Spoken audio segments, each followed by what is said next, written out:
الحمد لله الحمد لله نحمده ونستعينه ونستغفره ونؤمن به ونتوكل عليه ونعوذ بالله من شرور أنفسنا ومن سيئات أعمالنا من يهده الله فلا مضل له ومن يضلل فلا هادي له ونشهد أن لا إله إلا الله وحده لا شريك له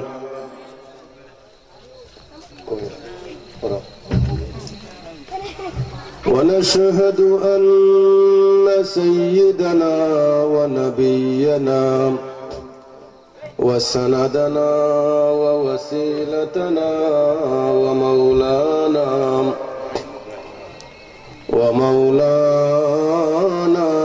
محمدا عبده ورسوله الذي أرسله بالحق بشيرا ونذيرا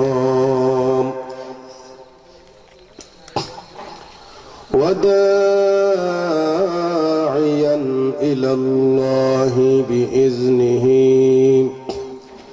وسراجا منيرا أما بعد فأعوذ بالله من الشيطان الرجيم بسم الله الرحمن الرحيم هو الذي بعث في الأميين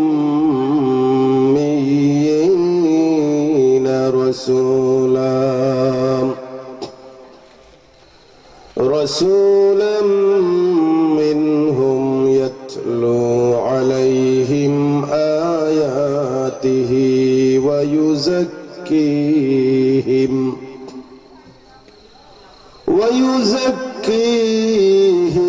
ويعلمهم الكتاب والحكمة وإن كانوا من قبل لفي ضلال مبين صدق الله المولانا العظيم وقال الله تعالى في آية أخرى في شان حبيبه مخبرا وآمرا إن الله وملائكته يصلون على النبي يا أيها الذين آمنوا صلوا عليه وسلموا تسليما اللهم سيدنا مولانا محمد سيدنا مولانا جرے جرے محبتر شہید اللہم صلی علی مولانا محمد وعلى آله معظم جناب मुकर्रम रसूल खुदा इफ्तिखार मदीना अल्लाहुम्मा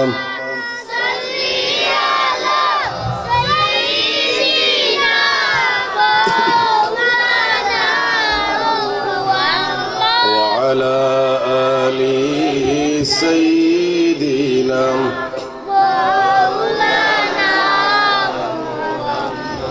नजर आ रही है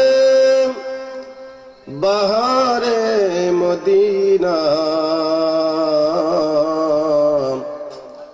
क़रार ऐ दिले बेक़रार मदीना अल्लाहुम्मा सल्ली अला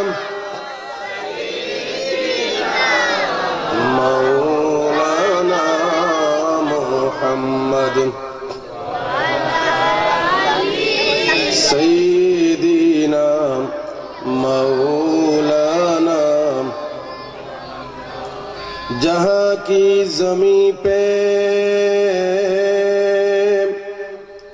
खुदा की है रहमत, जहाँ की ज़मीं पे खुदा की है रहमत, गूलों से भी बेहतर है खारे मदीना अल्लाहुम्मा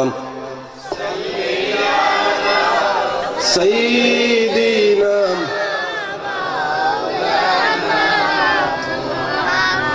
वअला आलि सय्यिदीना। একটু জিকির করুন লা ইলাহা ইল্লাল্লাহ লা ইলাহা ইল্লাল্লাহ লা ইলাহা ইল্লাল্লাহ লা ইলাহা ইল্লাল্লাহ লা ইলাহা ইল্লাল্লাহ।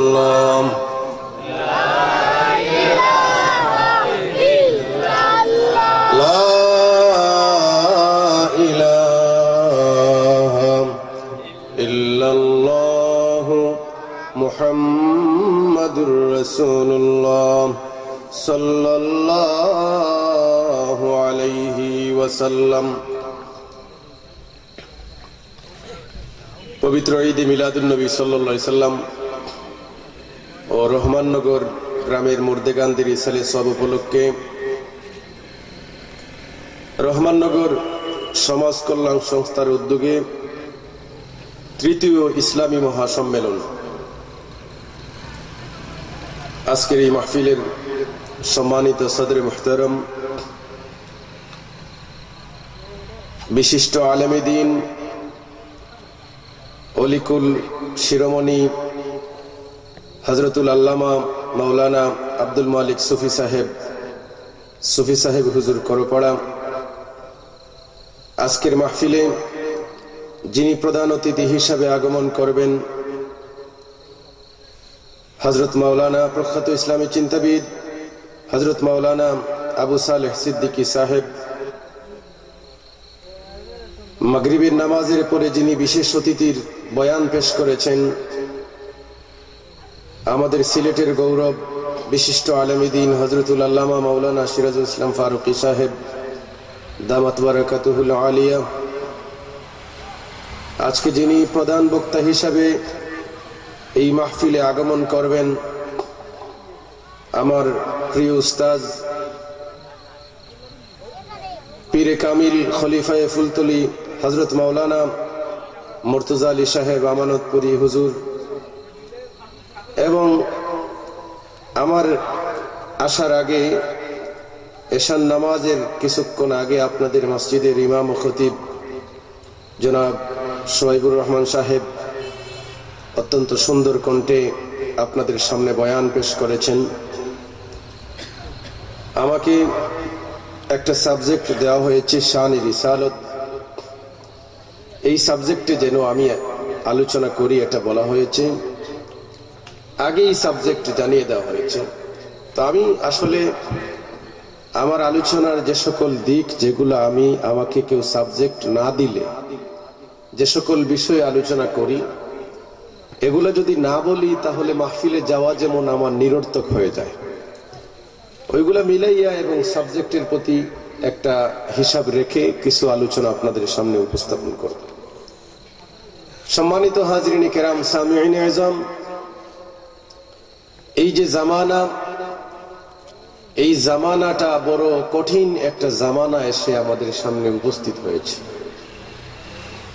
যে জামানা সম্পর্কে দয়াল নবীজি হুজুর পুরনুর সাল্লাল্লাহু আলাইহি ওয়াসাল্লাম ঘোষণা করেছেন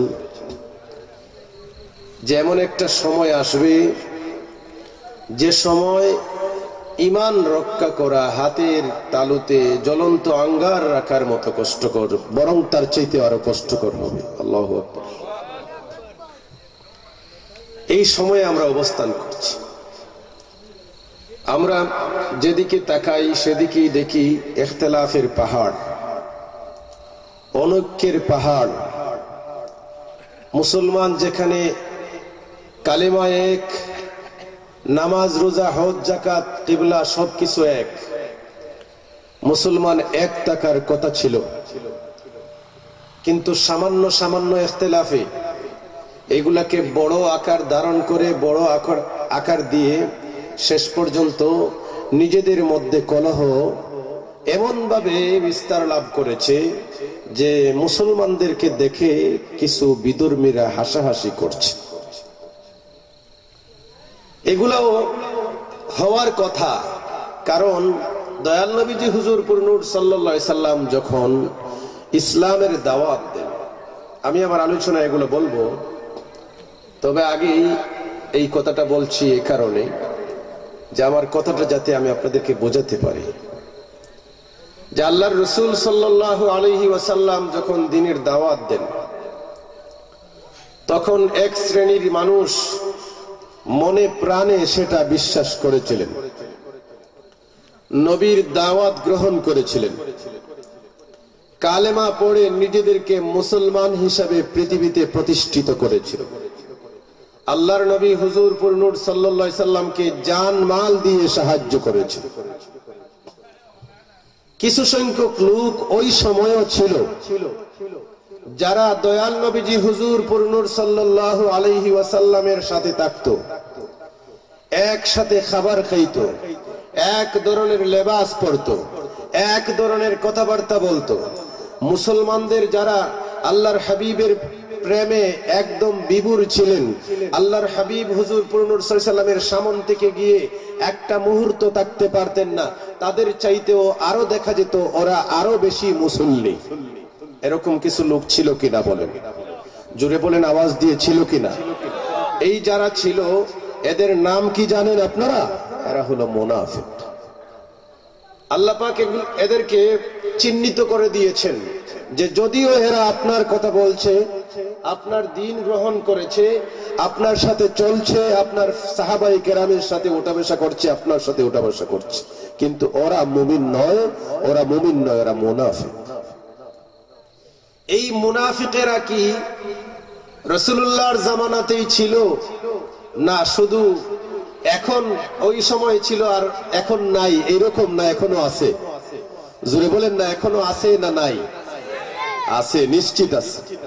আপনি বুঝতেও পারবেন না যে আপনার যে সমাজে আপনি বসবাস করছেন, আপনার সাথে উঠা বসা করছে, আপনার সাথে খাবার খাচ্ছে আপনার ভাই, আপনার আত্মীয়, এরকম একজন মানুষ যে ইসলামের কত ক্ষতি করছে সেটা আপনি নিজেও কল্পনা করতে পারছেন না। অনেক সময় দেখবেন এই ধরনের মানুষ আমাদের সমাজে আছে। আমার বাবারা, আমি যাওয়ার আগেই বলেছি ওরা কখনো বাহাসে আসবে না। গেলাম এখানে, ওই দিনই তাদের মাইকে, তাদের প্যান্ডেলে ঘোষণা দিয়েছিল যে আমাদেরকে বাহাসের জন্য ডেকেছে, আমরা যেন বাহাসে যাই। এখন আমাদেরকে ডাকাডাকি করবে, আমরা কি ঘরে বসে থাকবো? কথা বলেন না, আমরা কি ঘরে বসে থাকবো? ডাকাডাকি না করলে এক কথা, কিন্তু ডাকাডাকি যখন করা হয়ে গেল তখন আমরা আর বসে থাকতে পারি না। এরপরেও আমরা আমাদের এমনিতে একজন আরেকজনকে জানিয়েছি, মোবাইল ফোনের মাধ্যমে আপনারা যাইয়েন এরকম বলেছি, কিন্তু আমরা মাইকিং করি নাই। গত রাত্রে রাত 10টার পরে প্রায় 2টা পর্যন্ত 7-8টা সিএনজি দিয়ে তারা এলাকায় ঘোষণা করেছে সেখানে বাহাস হবে। নাউজুবিল্লাহ বলেন না? বাহাস তো হবে, এটা ঠিক আছে, কিন্তু নাউজুবিল্লাহ পড়াইলাম কেন? এই জন্য পড়াইলাম যে তারা কথা বলছে কিন্তু এটা মিথ্যা কথা। বাহাস যেটা আছে, বাহাসের চ্যালেঞ্জ দিয়েছিল তারা। এরপরে মাইকিং করে এলাকায় অশান্তি সৃষ্টি করে দিয়েছে। শেষ পর্যন্ত রাত্রে কি হলো যে থানায় গিয়ে এবং প্রশাসন নিয়ে নির্ধারিত ভাবে তারা এলাকার গণ্যমান্য ব্যক্তিবর্গ নিয়ে নিঃশর্ত ক্ষমা চাইলো, ভুল হয়ে গেছে আমাদেরকে ক্ষমা করে দেন। আলহামদুলিল্লাহ কন্যা, ভুল হয়ে গেছে আমাদেরকে ক্ষমা করে দেন। এখন তো আমরা তো জানি না, ক্ষমা চেয়েছে, আমরা সেখানে গিয়েছি, গিয়ে দেখা গেল যে তারা এখন আসে নাই, কিন্তু তারা কি করেছে, আসার সময় দেখেছি রাস্তায় ইট পাটকেল মেরেছে, আমাদের লোকদের উপর ইট পাটকেল পর্যন্ত মেরেছে। আমরা কিন্তু নির্ধারিত স্থানে গিয়েছি, সেখানে আমাদের উলামায়ে কেরাম মওজুদ ছিলেন, সেখানে দেখেছি নবী প্রেমিক আশিকে রাসূল সাল্লাল্লাহু আলাইহি সাল্লামদের উপস্থিতি, সেখানে মুহুর্মুহু স্লোগান হয়েছে, নারায়ে রিসালাত ইয়া রাসূলুল্লাহ। নারায়ে রিসালাতের আওয়াজে বাগিচা বাজার প্রকম্পিত হয়েছে। আমরা সেখানে গিয়েছি, আমরা দেড় কণ্ঠে ঘোষণা করেছি, আপনারা আমাদেরকে ডাকাডাকি করে ঘরে বসে থাকতে পারবেন না, আমরা ঘরে বসে থাকবো না, আমরা সামনে আসবো, আমরা সকলে সামনে এসে আমরা যা বলি সেগুলো প্রমাণ করে যাব। সেটা আমরা প্রমাণ করেছি। সম্মানিত হাজরিনে কেরাম, এই যে মোল্লা যে এসেছিল আনোয়ার হোসেন নামে, তারপরে যে নামের লকব যেটা আছে এটা আমি পড়বো না, আনোয়ার হোসেন চিশতি তার নাম। আমি চিশতি বলতে লজ্জাবোধ করছি, কোন চিশতি লোক এরকম করতে পারে? চিশতি একটা মকবুল নাম, চিশতিয়া তরিকা একটা মকবুল তরিকা। আচ্ছা আচ্ছা, ঠিক আছে। তো আমার বাবারা, এই যারা মিলাদ কিয়ামকে শিরিক বলে, মিলাদ কিয়াম যারা করেন ওনাদেরকে মুশরিক ফতোয়া দেয়, আমাদেরকে মুশরিক ফতোয়া দেয়, আমাদেরকে কাফের ফতোয়া দেয়। এরা কি এই সমাজে বসবাস করিয়ে আমাদেরকে ফতোয়া দিবে কাফের মুশরিক, আর আমরা বসে থাকবো? আমি বলে গেলাম, যেই স্থানে এই রকম কোন কথাবার্তা হবে ওনারা ওনাদের মাহফিল করবে, আমরা আমাদের মাহফিল করব, আমাদের কথা আমরা বলবো, ওনাদের কথা ওনারা বলবে। এখানে কোনো মারামারি আছে? কথা বলে না, এখানে মারামারি আছে? মারামারি নাই। তাই বলে আমি আপনার আশরাফ আলী তানভী সাহেবকে কাফির ফতোয়া দেব, আর আপনি আমার ফুলতুলি সাহেবকে কাফির ফতোয়া দিবেন, এইটা কি কোনো মানুষ করতে পারে? হ্যাঁ, আপনি আপনার এই পিতাকে গালি দেন, রাসূলুল্লাহ বলেছে, রাসূল পাক সাল্লাল্লাহু আলাইহি ওয়াসাল্লামকে বলা হয়েছিল, আল্লাহ রাসূল সাল্লাল্লাহু আলাইহি ওয়াসাল্লাম বলেছেন, রাসূল পাক সাল্লাল্লাহু আলাইহি ওয়াসাল্লামের সামনে বলা হয়েছে, ইয়া রাসূলুল্লাহ সাল্লাল্লাহু আলাইহি ওয়াসাল্লাম, আল্লাহর নবী যখন বললেন যে পিতামাতাকে গালি দেওয়া যাবে না, ওয়াজ করলেন, তো সাহাবায়ে কেরাম বললেন, ইয়া রাসূল সাল্লাল্লাহু আলাইহি ওয়াসাল্লাম, পিতামাতাকেও কি গালি দেওয়া হয়? তখন রাসূল পাক সাল্লাল্লাহু আলাইহি ওয়াসাল্লাম বললেন, না, তুমি তোমার আরেকজনের পিতাকে গালি দিবা আর সে তোমার পিতাকে গালি দিবে, এতে ওই যে তোমার পিতাকে গালি খাওয়ার উপযুক্ত করলা, এজন্য তুমি তোমার পিতাকে গালি দিলা। সুতরাং এরকম বিশৃঙ্খলা সৃষ্টি করবেন না। আমরা মিলাদ কিয়ামের আলোচনা করি, মিলাদ কিয়ামের আলোচনা করতে গিয়ে আমরা বলি যে মিলাদুন নবী সাল্লাল্লাহু আলাইহি ওয়াসাল্লাম আমরা পালন করি, মিলাদুন নবী সাল্লাল্লাহু আলাইহি ওয়াসাল্লাম পালন করা সওয়াবের কাজ।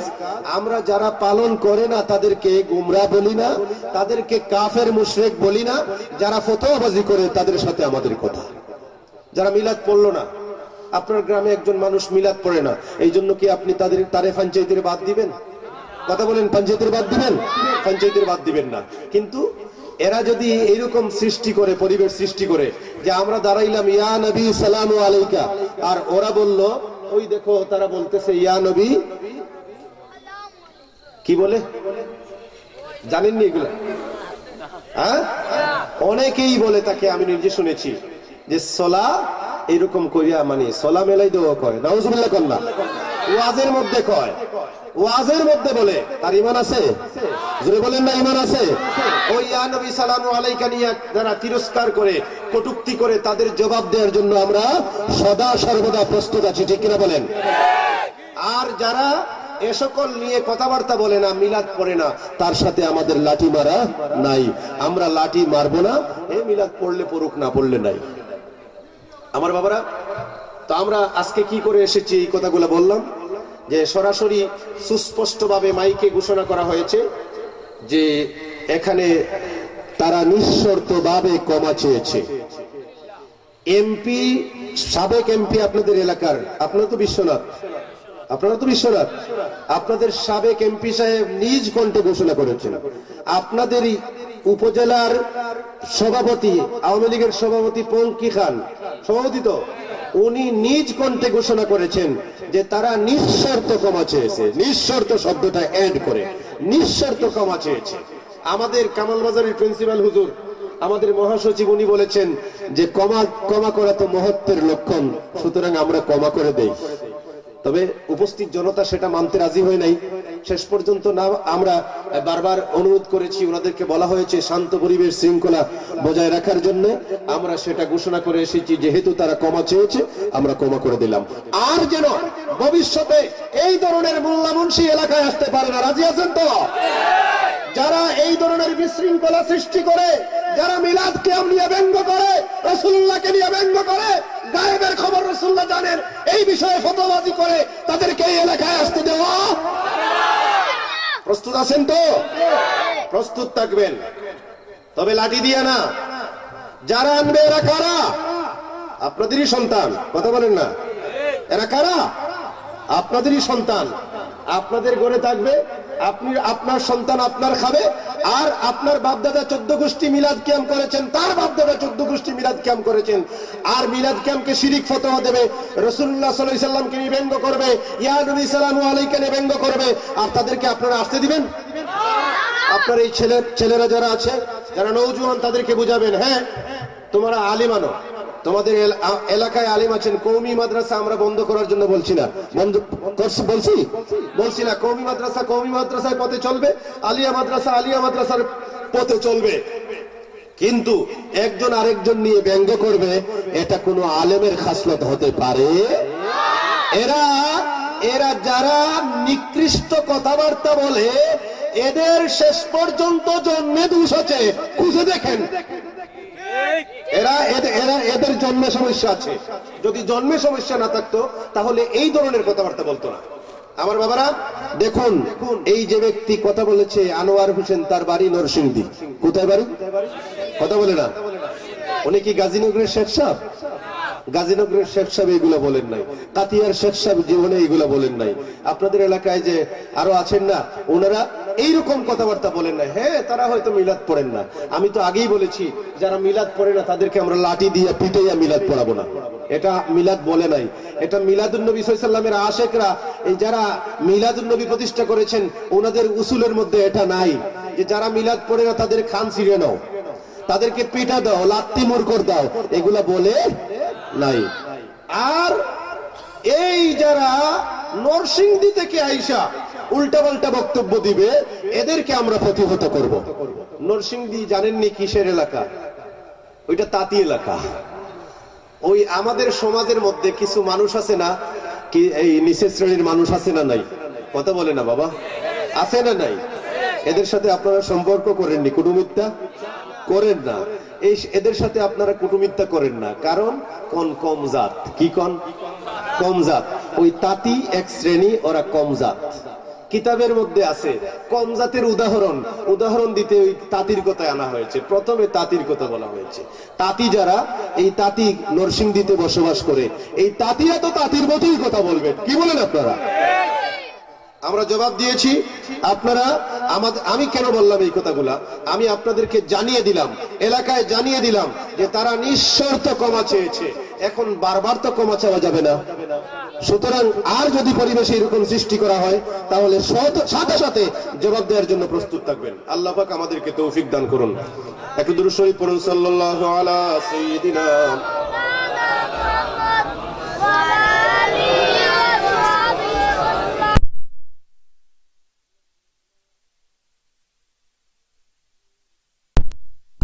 كشف الدجى بجماله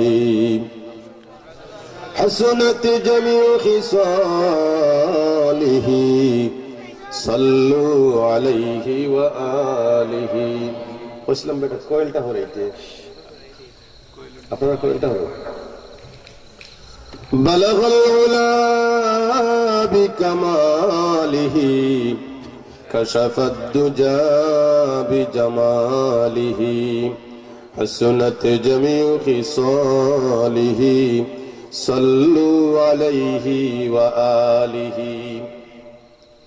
সম্মানিত হাজিরিন কিরাম সামিঈন আযম আমি আপনাদের সামনে আয়াত তিলাওয়াত করেছি সূরা জুমআর 2 নম্বর আয়াত আমি আপনাদের সামনে তিলাওয়াত করেছি আমার আল্লাহ রব্বুল আলামিন আমার নবী হুজুরপুর নূর সাল্লাল্লাহু আলাইহি সাল্লামের শানে বলতেছেন হুয়াল্লাযী বা'আসা ফিল উম্মিয়িনা রাসূলাম মিনহুম আমি এমন একজন নবী তোমাদের মধ্য থেকে তোমাদের নিজেদের মধ্য থেকে একজন রাসূল আমি তোমাদের মধ্যে প্রেরণ করেছি যিনি ইয়াতলু আলাইহিম আয়াতিহি তোমাদের সামনে তার আয়াত আল্লাহর কালাম আল্লাহর আয়াত পড়ে শোনাবেন ওয়া ইউযাক্কিহিম আর তোমাদের অন্তরাত্মা বিশুদ্ধ করবেন সুবহানাল্লাহ বলেন ওয়া ইউআল্লিমুহুমুল কিতাবা ওয়াল হিকমা তিনি তোমাদেরকে কিতাব শিক্ষা দিবেন হিকমত শিক্ষা দিবেন ওয়া ইন কানু মিন ক্বাবলু লাফি দালালিম মুবিন তিনি আসার আগে তোমরা সুস্পষ্ট গুমরাহিতে নিমজ্জিত ছিলে সুবহানাল্লাহ এমন নবী আল্লাহ পাক এই পৃথিবীতে প্রেরণ করেছেন যে নবী মুহাম্মদুর রাসূলুল্লাহ সাল্লাল্লাহু আলাইহি ওয়াসাল্লামের শান আমার আল্লাহ বর্ণনা করেছেন আমাকে শানের রিসালাত দেওয়া হয়েছে আমি আমার আল্লাহর ভাষায় আমার নবীর শান বর্ণনা করব শুনতে রাজি আছেন তো আমার বাবারা সম্মানিত হাজিরিন কিরাম আল্লাহ পাক নবী প্রেরণ করেছেন নবী কোন নবী প্রেরণ করেছেন সেই নবীর শান আমার আল্লাহ বর্ণনা করতেছেন যে এমন নবী আমি তোমাদের মধ্যে প্রেরণ করেছি এই নবী তোমাদের নিজেদের থেকেই আগমন করেছেন সুবহানাল্লাহ বলেন সুবহানাল্লাহ আল্লাহ বলতেছেন হুয়াল্লাযী বা'আসা ফিল উম্মিয়িন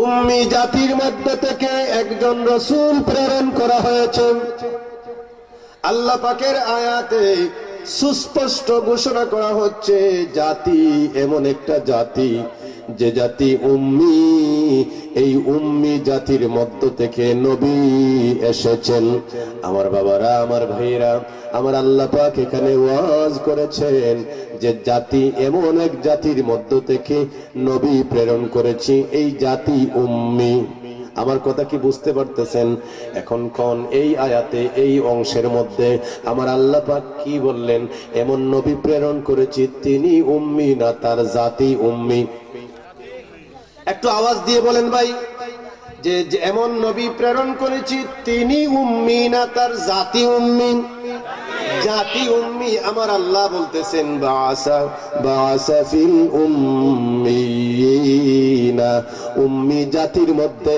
নবী প্রেরণ করেছেন যিনি রাসূল যিনি যাকে প্রেরণ করা হয়েছে তিনি এসেছেন উম্মি জাতির মধ্যে সুতরাং আমার নবী মুহাম্মদুর রাসূলুল্লাহ সাল্লাল্লাহু আলাইহি ওয়াসাল্লাম উম্মি নন তার জাতি উম্মি সুবহানাল্লাহ বলেন এই কথাটা একটু বুঝাই অনেকেই বলেন যে নবী মুহাম্মদুর রাসূলুল্লাহ সাল্লাল্লাহু আলাইহি সাল্লাম নাকি উম্মি ছিলেন নাউজুবিল্লাহ বলেন অথচ আয়াতে আমার রব্বুল আলামিন বলতেছেন এমন নবী আমি প্রেরণ করেছি যে নবী উম্মি জাতির মধ্যে এসেছেন কিতাব পড়াবেন হিকমত শিক্ষা দিবেন অন্তরাত্মা বিশুদ্ধ করবেন এরপর তোমাদেরকে কি করবেন ইলম শিক্ষা দিবেন সুবহানাল্লাহ বলেন শিক্ষা যিনি দেন তিনি কি শিক্ষক জোরে কোন আমার দিকে তাকান। আচ্ছা, এখনকার জন্য ওই আপাতত এটা বন্ধ করে দিলে হয় না? লাইটটা অফ করে। যেহেতু গ্রাম, আমি বললাম গ্রামের নাম আরবিতে, যারা সৌদি আরবে আমার বাবা ছিলেন, আপনি বলেন গ্রাম কাকে বলে? কারিয়া বলা হয়। গ্রামকে কি বলে? কারিয়া বলা হয়। কিন্তু আমি এখানে কবিলাকে গ্রাম কেন বলতেছি? একটা গোত্র মিলাইয়াই একটা গ্রাম হয়। একটা গোত্রের বিভিন্ন শাখা থাকে, ঠিক কিনা বলেন? একটা গোত্রের বিভিন্ন শাখা থাকে, এই শাখাগুলা মিলাইয়া একটা গ্রাম হয়। এই জন্য কবিলাকে আমি গ্রাম বললাম। আল্লাহ পাকের হাবিবকে কুরাইশ বংশের মধ্যে রাখলেন। এখন হয়ে গেল পৃথিবীর মধ্যে সর্বশ্রেষ্ঠ জাতি, সর্বশ্রেষ্ঠ গ্রাম কুরাইশ। সুবহানাল্লাহ কোন। এরপরে রাসূলুল্লাহ বলেন এই কুরাইশকে আরো ভাগ করলেন। আমার রব্বুল আলামিন ভাগ করলেন। সুম্মা জাআলাহুম বুয়ুতা। অতঃপর এই গ্রাম যেটা আছে কুরাইশকে আল্লাহ পাক গড়ে গড়ে বিভক্ত করলেন। সুবহানাল্লাহ বলেন। এরপরে ফাজালানি ফি খাইরিহিম বাইতান, আমাকে উত্তম ঘরের মধ্যে রাখা হলো, আমাকে উত্তম ঘরের বাসিন্দা বানানো হলো। এরপরে দয়াল নবীজি বলতেছেন ফাআনা খায়রুহুম নাফসাও ওয়া খায়রুহুম বাইতা। আমি তোমাদের মধ্যে ব্যক্তি হিসাবে, আমি নবী মুহাম্মদ সাল্লাল্লাহু আলাইহি ওয়াসাল্লাম ব্যক্তি হিসাবে যেমনি শ্রেষ্ঠ, তোমাদের ঘরের বাসিন্দা হিসাবে আমি সর্বশ্রেষ্ঠ। আল্লাহর নবী হুজুর নূর সাল্লাল্লাহু আলাইহি সাল্লাম রাসূল পাক সাল্লাল্লাহু আলাইহি সাল্লামের শ্রেষ্ঠত্ব বর্ণনা করলেন। সুবহানাল্লাহ কোন। আমার নবী হুজুর নূর সাল্লাল্লাহু আলাইহি সাল্লাম শ্রেষ্ঠ থেকে শ্রেষ্ঠ। এই যে আরব জাতির মধ্যে আমার নবী হুজুর নূর সাল্লাল্লাহু আলাইহি ওয়াসাল্লাম একদম পুত পবিত্র অবস্থায় জন্মগ্রহণ করেছেন। পুত পবিত্র মানুষের মধ্যে, মানুষের মাধ্যমে লালিত পালিত হয়েছেন। আমি বলছিলাম আমাদের নবীজির মা জননী দুধ মাতা হালেমা সাদিয়া রাদিয়াল্লাহু তাআলা আনহা এখন পর্যন্ত আরব দেশে গেলে কিছু কইবেন না, সমস্যা নাই, আপনারা যখন শেষ হয়ে যাবে সময় আমাকে বলবেন, আর না হয় আমি চালাবো, সমস্যা নাই। ওইরকম ওই বিভিন্ন মাহফিলে ওনারা ওই রিজার্ভ করে নেন, কিছু কিছু জায়গায় গেলে রিজার্ভ হয়ে যায়। তো পিছনে যদি ওই যে এটাকে বলা হয় ওই ছোট কি আছে না, ওইটা হইলে আরো ভালো হইতো আর কি। সাল্লাল্লাহু আলা সাইয়্যিদিনা ওয়া মাওলানা মুহাম্মদ ওয়া আলা আলিহি ওয়া আসহাবিহি ওয়া সাল্লাম। তো আমি বলছিলাম মা হালিমা সাদিয়া রাদিয়াল্লাহু তাআলা আনহা উনি হলেন ওই সমাজের মধ্যে সর্বশ্রেষ্ঠ দাত্রী মা। সুবহানাল্লাহ কোন। সর্বশ্রেষ্ঠ দাত্রী মা হযরতে হালিমা সাদিয়া রাদিয়াল্লাহু তাআলা আনহা পরবর্তী জামানায় যখন নবীর উপর ঈমান আনলেন, উঠা বসা করবেন না আপনারা, পিছনে যারা আছেন একদম সামনে চলে আসেন, আগায় আসেন, ওই যে ফাঁকা জায়গা পুরা করে নেন, একটু দুরূদ শরীফের সাথে সামনে আসেন। সাল্লাল্লাহু আলা সাইয়্যিদিনা ওয়া মাওলানা মুহাম্মদ ওয়া আলা আলিহি ওয়া আসহাবিহি ওয়া সাল্লাম। বালাগাল উলা বিকামালিহি কাশাফাদ দুজা বিজামালিহি হাসুনাত জামিউ খিসালিহি সাল্লু আলাইহি ওয়া আলিহি। আমার কথা মনে আছে নি? মা হালিমা সাদিয়া রাদিয়াল্লাহু তাআলা আনহার পিস্তান যেটা দুধ, ডানেরটা খান জীবনে, বামেরটা মুখে নেন না, মুখ ঘুরে নেন। সুবহানাল্লাহ। পরবর্তী সময় নবী যখন দ্বীনের দাওয়াত দিলেন, সবাই যখন ইসলাম গ্রহণ করলো, ওই মদিনা হিজরত করার পরে আমাদের নবীজির মা দুধমা হালিমা সাদিয়া রাদিয়াল্লাহু তাআলা আনহা উনি বললেন ইয়া রাসূলুল্লাহ ইয়া হাবিবাল্লাহ সাল্লাল্লাহু আলাইহি ওয়াসাল্লাম, নিজের ছেলে, দুধ ছেলে, তারপরে ওইরকম বলতেছেন। কোন ওয়াইজরা একটু মজা করে বলেন, আমি সেরকম বলতে পারবো না।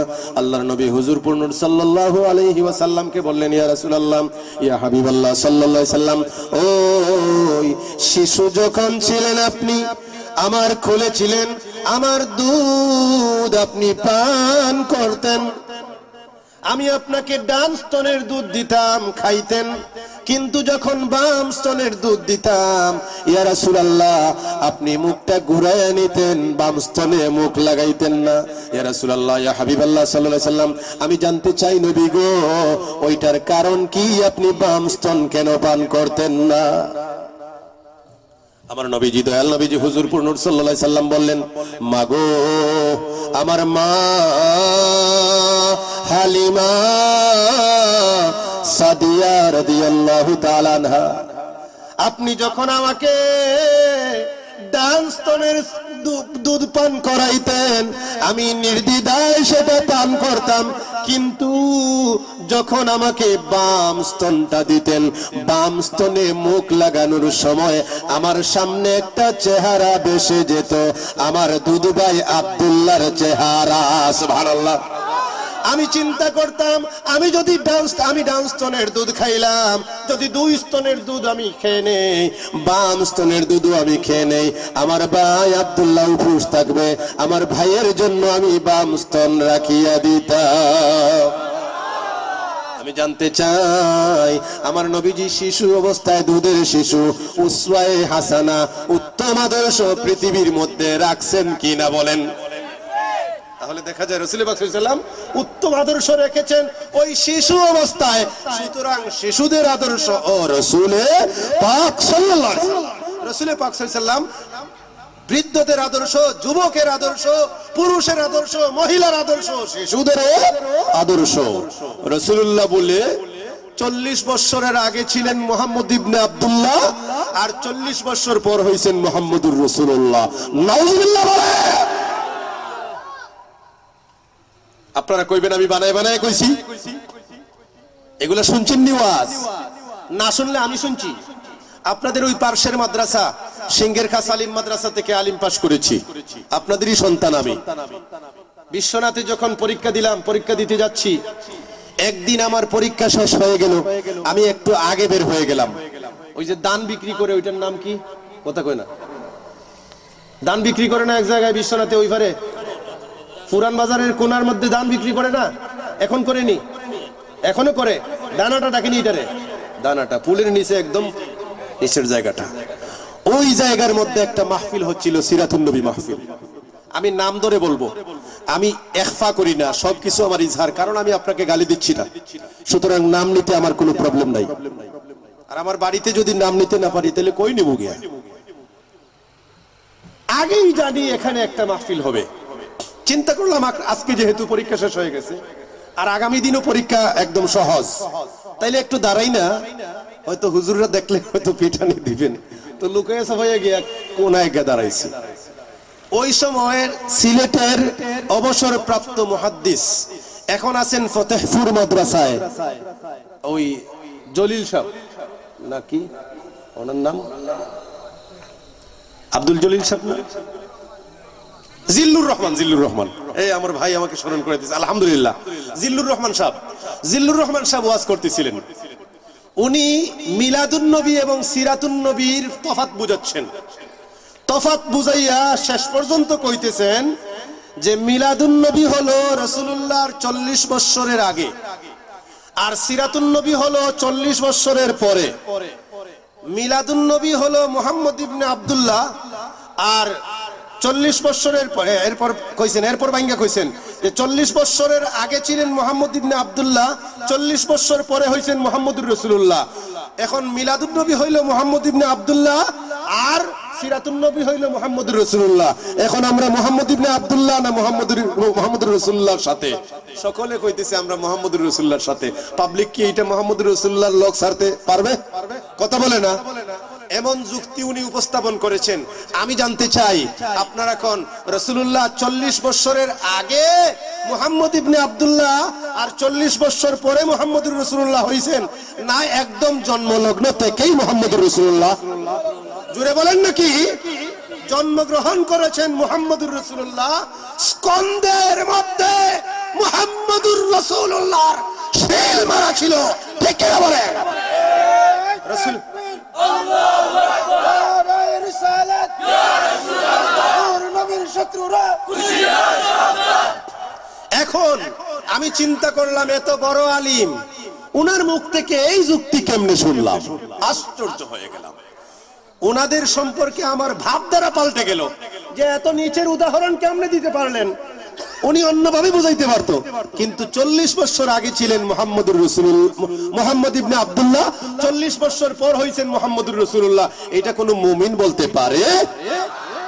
রাসূলুল্লাহ লাকাদ কানা লাকুম ফি রাসূলিল্লাহি উসওয়াতুন হাসানাহ, আল্লাহ পাকের হাবিব হুজুরপুর নূর সাল্লাল্লাহু আলাইহি সাল্লাম উম্মতের জন্য আদর্শ, ওই শিশুদের জন্য আদর্শ। রাসূলুল্লাহর জীবনে একদম জন্মের পর থেকে নিয়ে ইন্তেকাল পর্যন্ত একটা অপছন্দনীয় কাজও জড়িত ছিল না। সুবহানাল্লাহ। রাসূল পাক সাল্লাল্লাহু আলাইহি সাল্লাম এত ফ্রেশ ছিলেন যে উম্মতের সামনে যাওয়ার সময় অনেক সময় নিজেকে গুছগাছ করে নিতেন। আমি সংক্ষেপ বলছি, কারণ সংক্ষেপ না বললে শানের রিসালত বলা যাবে না। শানের রিসালত দিলে তো আমাদের ঢাকায়া আলেমরা আলহামদুলিল্লাহ বেজায় খুশি। পাইছি একটা কাহিনী ধরে দিলে তো আলহামদুলিল্লাহ মাশাআল্লাহ 2 ঘন্টা চলে গেল। এরপরে যদি আমার কিছু কালেকশন কোন, তাইলে তো কালেকশন করে চলে গেলাম। আমি এরকম করব না।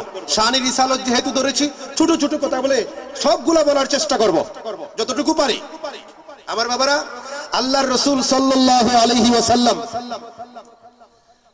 মুহাম্মদুর রাসূলুল্লাহ একদম জন্মলগ্ন অবস্থায় না সৃষ্টিগত অবস্থায়, সৃষ্টি যখন সৃষ্টি করে সৃষ্টি লগ্ন থেকে রাসূলুল্লাহ, সৃষ্টি লগ্ন থেকে রাসূলুল্লাহ মুহাম্মদুর রাসূলুল্লাহ। সুবহানাল্লাহ। সৃষ্টি লগ্ন থেকে মুহাম্মদুর রাসূলুল্লাহ। আর 40 বছর পরে এটা আনুষ্ঠানিকতা হয়েছে। তো আনুষ্ঠানিকতা যখন হলো, রাসূল পাক সাল্লাল্লাহু আলাইহি ওয়াসাল্লামের সামনে এই অনেকে দেখা করতে আসতেন, সাহাবায়ে কেরাম আসতেন। এমত অবস্থায় রাসূল পাক সাল্লাল্লাহু আলাইহি ওয়াসাল্লাম একটু গুছগাছ হইতেন। রাসূল পাক সাল্লাল্লাহু আলাইহি ওয়াসাল্লাম এগুলোও ব্যবহার করছেন মাঝে মধ্যে। ওই জুমার নামাজের সময় ব্যবহার করছেন, ঈদের নামাজের সময় ব্যবহার করছেন, সব সময় ব্যবহার করতেন না। সব সময় এরকম সাদা জামা ব্যবহার করতেন, সাদা জামা, নিসফে সাক কুর্তা পরতেন। তো সুন্দর করে মাথার পাগড়িটা, রাসূলুল্লাহর মাথায় পাগড়ি থাকতো কিনা জোরে বলেন না, পাগড়ি থাকতো কিনা? রাসূলুল্লাহ সাল্লাল্লাহু আলাইহি ওয়াসাল্লামের মাথা মুবারকের মধ্যে সর্বদা পাগড়ি থাকতো। সুবহানাল্লাহ বলেন। ঘুমন্ত অবস্থায় পাগড়ি খুলতেন। এমত অবস্থায় যদি কেউ আসতেন, হয়তো পাগড়ি ছাড়াও রাসূলুল্লাহকে সাহাবায়ে কেরাম দেখছেন, গোরের মধ্যে মাথার মধ্যে টুপি থাকতো, একদম খাস কামরায় কিছু সাহাবায়ে কেরামের যাওয়ার অধিকার ছিল কিনা বলেন না? ছিল, বলেন না ছিল কিনা? ওনারা দেখেছেন একদম খাস ভাবে। কিন্তু আম ভাবে রাসূলুল্লাহ সর্বদা পাগড়ি অবস্থায় থাকতেন। তো পাগড়িটা একটু সোজা করছেন, গামলার সামনে গেছেন, কাছে আয়না ছিল না, গামলার সামনে গেছেন, গিয়ে এরকম আগাইয়া চেহারা দেখা যায় কিনা কথা বলে না, পাগড়িটা একটু সোজা করতেছেন। যেহেতু এখন মাথায় পাগড়ি দিয়েছেন, ঠিক মতো বসছে কিনা, চেহারার মধ্যে কোনো সমস্যা আছে কিনা, ময়লা লাগছে কিনা, দাড়িগুলো আঁচড়ানো কিনা, জামাটা ঠিক আছে কিনা, এগুলো দেখতেছেন। আয়েশা রাদিয়াল্লাহু তাআলা আনহার মধ্যে মারিয়ে দিয়েছেন একটা ফুটকারি। কি মারছেন? কথা কয় না। আপনারা কি বলেন এগুলো? হ্যাঁ, ওই যে একটু ওই যে ঠেলা দিয়া স্বামী স্ত্রীর কথা আছে না, সিমটা, এটা তো হাত দিয়া সিমটা মারে। আচ্ছা যাই হোক, শুদ্ধ ভাষা এটারে ফুটকারি কয়। শুদ্ধ ভাষায় না, এটা আঞ্চলিক ভাষা, আঞ্চলিক বাংলা হলো ফুটকারি। টিটকারি এটা কিসালুতিতে চলে যায়। একটু মজা করছেন আর কি, একটু মজা। ওই কোনার থেকে আস্তে করে একটা কথা আর কি, ওই যে কিসালতি কই আমাদের সিলেটি ভাষায়, কথা বুঝছেন? একটু কিসালতি করলেন। কি কিসালতি? কইলেন ইয়া রাসূলুল্লাহ সাল্লাল্লাহু আলাইহি ওয়াসাল্লাম, আপনিও কি এরূপ করেন? আস্তে আস্তে কইছেন। রাসূল পাক সাল্লাল্লাহু আলাইহি ওয়াসাল্লামের কান মুবারকে যখন গেল, রাসূলুল্লাহ বললেন, আয়েশা কি করি, কি রূপ করি? ইয়া রাসূলুল্লাহ সাল্লাল্লাহু আলাইহি ওয়াসাল্লাম, এই রূপ পরিপাটি, গুছগাছ, মোশন। সুবহানাল্লাহ। কান্দা স্বামী স্ত্রী এরূপ করতে পারে কিনা? জোরে বলে না, পারে কিনা? স্বামী স্ত্রীকে আনন্দ দিবে, স্ত্রী স্বামীকে আনন্দ দিবে না একচেটিয়া? মজা করারও অধিকার আছে, লাইনে তাকিয়া না লাইন ছাড়িয়া? লাইনে তাকিয়া। আবার যদি কয় ওই যে ঢাকায় ঢুকায় যারা আছে, আর ওই যে কয় দলিল দেয় সৌদি আরবে, জামাইরেও নাম ধরিয়া কয় আব্দুল্লাহ, স্ত্রীরও নাম ধরিয়া ডাকে। এখন আমাদের সমাজেও এটা বাংলাদেশে শুরু হয়ে গেছে। আমার কাছে এত লজ্জা লাগে যে ওই কিছু কিছু মডার্নরা নাম ধরে ডাকে স্বামীরে, এই অমুক এই এই ইস্তিয়াকে দিকে আসো। আমি একদিন শূন্য কয় এ কি কয়, বুধই তার ছোট ভাই। জিগেলাম ভাই আপনার ওই মহিলাটা কি লাগে, আপনার বড় বোন? কি কোন বড় বোন? আমার স্ত্রী আমার বউ। এখন আমি কইলাম আপনার বউ দিয়ে আপনার নাম ধরে ডাকে, কয় এটা স্টাইল। নাউজুবিল্লাহ কোনটা? এইটা বর্তমান জামানার স্টাইল। যেমন নাম রাখার স্টাইল, তেমন এইরকম নামের ধরে ডাকারও স্টাইল শুরু হয়েছে। এটা মডার্ন স্টাইল। আগেকার জামানার এই যে আমাদের মা চাচিরা ছিলেন, এখনো যদি গিয়া এই লাগতে লাগতে লাগে না, অনেকে দাদির সাথে লাগালাগি করে, হ্যাঁ ওই ভাবির সাথে লাগালাগি, এটা তো আগেকার, এটা এই গ্রাম বাংলার একটা ঐতিহ্য। কি বলেন আপনারা? হ্যাঁ, গিয়া যদি কোন যে ওখানে কি লেখা, ও মাঝে মাঝে কি করে না কাগজে লেখা যে দিয়ে তো পড়তে পারো কিনা, উনি তো মহিলা যদি পড়তে পারে, কয় আইসো তো আমার সাথে লাগতে। জামাইয়ের নাম নিয়া, জামার নাম নিয়া কথা বলে না, জামাইয়ের নাম নেয় না, বাসুরের নাম নেয় না, আর কার কার নাম নেয় না, শ্বশুরের নাম নেয় না, আর কে এরকম অনেকেই আছে নাম নিতে মহিলারা লজ্জাবোধ করে, শ্রদ্ধার জন্যে না কুসংস্কারের জন্যে? জোরে বলেন, শ্রদ্ধার জন্যে না কুসংস্কারের জন্যে? শ্রদ্ধার জন্যে। ওইটা ভালো ছিল না এখন ইশতিয়াক বললে যে ডাক দেয় ওইটা ভালো? আগেরটা ভালো ছিল। আগেকার ওই যে আমাদের মা চাচিরা, আমাদের বাপ দাদারা, ওনাদের মধ্যে স্বামী স্ত্রীর মহব্বত ছিল না? কথা কয় না? স্বামী স্ত্রীর মহব্বত ছিল কিনা? কত মধুর সম্পর্ক তাদের ছিল, মারামারি নাই, হিংসা হিংসি নাই, কত সুন্দর সংসার। হ্যাঁ, এখন তো নাম ধরে ডাকে, আবার বাদের দিন দেখা যায় বউয়ে স্বামীরে তালাক দেয়। তালাক কে দিবে? স্বামী এখন বউয়ে দেয়, ডিভোর্স। যাই হোক, ওই সমাজটাকে আপনি যত আল্ট্রা মডার্ন করবেন, আপনিও তত মডার্নিজমের মধ্যে পড়িয়া গুতা খাইবেন, এছাড়া কোনো পথ নাই। আমার বাবারা, তো আমি বলছিলাম যে স্বামী স্ত্রীর এইরকম আনন্দ ফুর্তি করার অধিকার আছে, রাসূলুল্লাহর সাথে করলেন।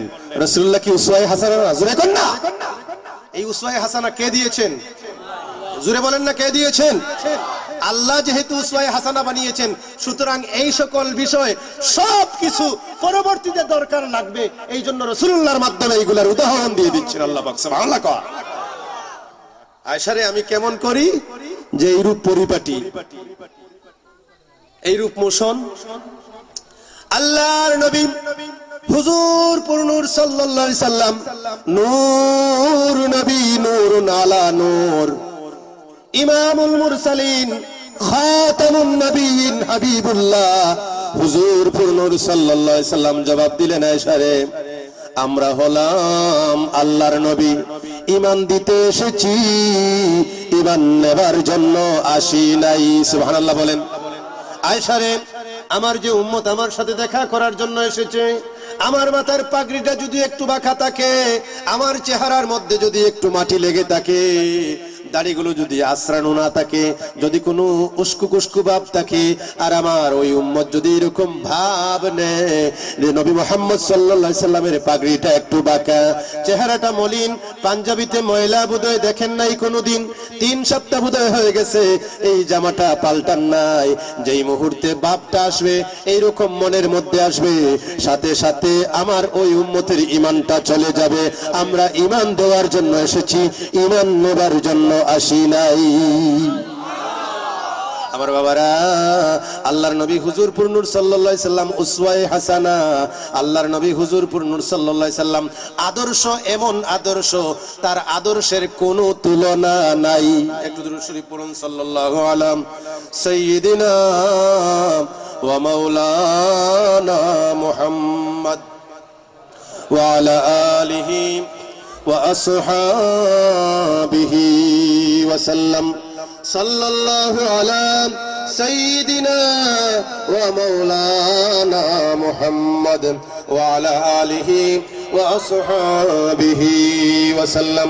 আমার বাবারা, সম্মানিত হাজিরিন কিরাম, সুতরাং আমার নবী মুহাম্মদুর রাসূলুল্লাহ সাল্লাল্লাহু আলাইহি ওয়াসাল্লাম জন্মলগ্ন থেকেই মুহাম্মদুর রাসূলুল্লাহ কোনদিন মুহাম্মদ ইবনে আব্দুল্লাহ ছিলেন না। সুবহানাল্লাহ কোন, অথবা সারা জীবন মুহাম্মদ ইবনে আব্দুল্লাহ, সারা জীবন মুহাম্মদুর রাসূলুল্লাহ। সুবহানাল্লাহ কোন। রাসূলুল্লাহর আব্বার নাম যেহেতু আব্দুল্লাহ ছিল, সুতরাং মুহাম্মদ ইবনে আব্দুল্লাহ অস্বীকার করার কোনো উপায় নাই। কিন্তু দয়াল নবীজি জন্মগ্রহণ করেছেন মুহাম্মদুর রাসূলুল্লাহ হিসাবে, ইন্তেকালও করেছেন মুহাম্মদুর রাসূলুল্লাহ হিসাবে। এরপরে কিয়ামতের ময়দানে উঠবেন মুহাম্মদুর রাসূলুল্লাহ। সুবহানাল্লাহ কোন। আমার নবী দয়াল নবীজি হুজুর পুর নূর সাল্লাল্লাহু আলাইহি ওয়াসাল্লাম মুহাম্মদুর রাসূলুল্লাহ, এইটা একদম সৃষ্টি লগ্ন থেকেই ছিলেন। আমাদের আদি পিতা হযরতে আদম আলাইহিস সালাতু ওয়াসসালাম, আপনারা জানেন জান্নাত থেকে যখন দুনিয়ায় তাশরীফ আনলেন, জান্নাত থেকে তাশরীফ আনার পরে পৃথিবীতে যখন আসলেন, পৃথিবীতে আসার পরে 300-350 বছর কান্নাকাটি করলেন, আপনারা জানেন। হঠাৎ করে একদিন দোয়া করলেন। কি জন্য করছিলেন এটা কোয়া লাগবো নি? হ্যাঁ, না কইলে তো হয় না। আল্লাহ পাকের শাস্তি পাইয়া ওই আল্লাহ কি গেট আউট করে দিলেন নাকি? শাস্তি দিলেন, গেট আউট করলেন নাকি জান্নাত থেকে? নাউজুবিল্লাহ কল, জোরে বলেন না নাউজুবিল্লাহ। আদম আলাইহিস সালাম কি গুনাহ করে আসছিলেন? কথা বলেন আরে বাবা। আদম আলাইহিস সালাম কোনো গুনাহ করেন নাই। আল্লাহ পাক কোরআন শরীফে সুস্পষ্ট ভাবে বলে দিয়েছেন, এটা যে ঘটনা ঘটেছে সেটা সুস্পষ্ট নির্দেশ, এটা কোনো অস্পষ্ট না, এটা সুস্পষ্ট। আমার তো 10:30 বেজে যাচ্ছে, কি করব? শোনক ইশারা দিবেন, তবে কিন্তু ইশারা দিলে 10 মিনিট আগে দিবেন। সাল্লাল্লাহু আলা সাইয়্যিদিনা ওয়া মাওলানা মুহাম্মদ ওয়া আলা আলিহি ওয়া আসহাবিহি ওয়া সাল্লাম। তো বলছিলাম যে আল্লাহর নবী পৃথিবীতে আসলেন কি অপরাধে? কোন অপরাধে নয়, আল্লাহ পৃথিবীতে পাঠিয়ে দিলেন। আমাদের নবীকে আল্লাহ কোথায় পাঠিয়ে দিলেন? আমাদের আদি পিতাকে আল্লাহ কোথায় পাঠিয়ে দিলেন? পৃথিবীতে পাঠিয়ে দিলেন। পৃথিবীতে থাকার জন্য পৃথিবীর বাসিন্দা হিসেবে ওনাকে বানানো হয়েছিল। সুবহানাল্লাহ কোন। ওই যে গন্ধম খাওয়ার ঘটনা, এই গন্ধম খাওয়ার ঘটনাটা একটা উসিলা, তাও গন্ধম খাইয়া আমাদের আদি পিতা কোনো গুনাহ করেন নাই। সুবহানাল্লাহ কোন। আমাদের আদি পিতা গন্ধম খাইয়া কি করেন নাই? জোরে বলেন না, গুনাহ করেন নাই। নবীগণ গুনাহ করতে? ও আচ্ছা, ঠিক আছে। এটা এখন করব না, আরো আগাইয়া, আরেকটা আগাইয়া? ঠিক আছে, ঠিক আছে, সব পারি। আমি আপনাদের এখানে নতুন এসেছি। এই যে ওখানে একটা প্রোগ্রাম করেছিলাম, ওই সিদ্দিকী সাহেবের অনুপস্থিতিতে হুজুর আমাকে অনুরোধ করেছিলেন, সতপুরের মুহাদ্দিস হুজুর কইছিলেন এখানে তুমি আসো। আমি বললাম আসো। আমি হুজুরের কথা উল্টাতে পারি না, এসে গেছিলাম। এরপরে বোধহয় আপনারা আমাকে পাইছেন, এই পরিচয় পাইছেন। আরো অনেকখানে আমি যাই, তবে এই যে এরিয়াটা আমি আসিনি, নতুন আসছি তো, সুতরাং আমাকে বুঝে শুনে আলোচনা করতে হবে। পুরান যেখানে, সেখানে অনেকে টোকেন দেয় না, তো জিগাই কি করব কয় হুজুর চালান। আমাদের হুজুররা আসেন নাই, আসলেও বসা আছেন। তো যাই হোক, আপনারা আমার জন্য দোয়া করবেন। আমি আপনাদের সামনে আলোচনা করতে প্রস্তুত, কিন্তু আমার পরে যিনি বয়ান দিবেন উনি আমার হুজুর, ওই যে আমানতফরি হুজুর, উনি আমার উস্তাদ। সুতরাং আমি সেদিকেও নজর রাখতে হবে। আমার বাবারা, তো বলছিলাম আল্লাহর নবী পৃথিবীতে এসেছেন কোনো পাপের শাস্তি হিসাবে না। গন্ধম যে খাইছেন, গন্ধম খাইয়া সেটা কোনো ভুলও করেন নাই। সুবহানাল্লাহ কোন, একটু আওয়াজ দিয়ে কোন না সুবহানাল্লাহ। গন্ধম যে খাইছেন, এই গন্ধমটা সেটা আল্লাহ পাকের নির্দেশেই খাইছেন, এটা অটোমেটিকলি ঘুরাইয়া হয়ে গেছে। আর গন্ধম যেটা খাইছেন, আল্লাহ বলছেন লা তাকরাবা হাযিহিস শাজারা। হাজিহি ইসমি ইশারা, যারা আলেম আছেন তারা বুঝতে পারতেছেন ইসমি ইশারা কি, যেটা একদিকে দিক নির্দেশ দেওয়ার পরে হয় না এমনিতে আমভাবে হয়। একটা ইশারা বলতে, ইশারা কি? হাজা, এটা নির্দিষ্ট, এটা মারেফা, এটা নাকেরা হয় না। তো যে গাছের দিকে ইঙ্গিত দিলেন, ওই গাছটা একদিকে, কিন্তু জান্নাতে এই ধরনের গাছ আরো আছে। আল্লাহ বলেছেন এই গাছের নিকটে যেও না। আদম আলাইহিস সালাম যান নাই। যদি এই গাছ থেকে ফল কাটতে আইনা খান, তার ওই দূর থেকে অন্য কেউ আইনা দেয়, তাও অমান্য হয় না। তো তো আদম আলাইহিস সালাম যেহেতু এটা বুঝছেন যে আমাকে যেহেতু বলা হয়েছে যে আমি যেন এই গাছের নিকটে না যাই, সুতরাং এই গাছের ফলও আমার খাওয়া যাবে না। উনি নিশ্চুপ, না খাবেন না।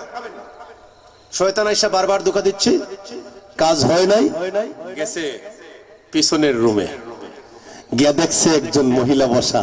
কোন, ওনার নাম কি? জুড়ে বলেন না কে? কয় আপনি একটা কাজ করতে হবে, এই যে সুন্দর জায়গা আছে এখানে থাকবেন তো? বলে হ্যাঁ থাকবো, তো কই যাব?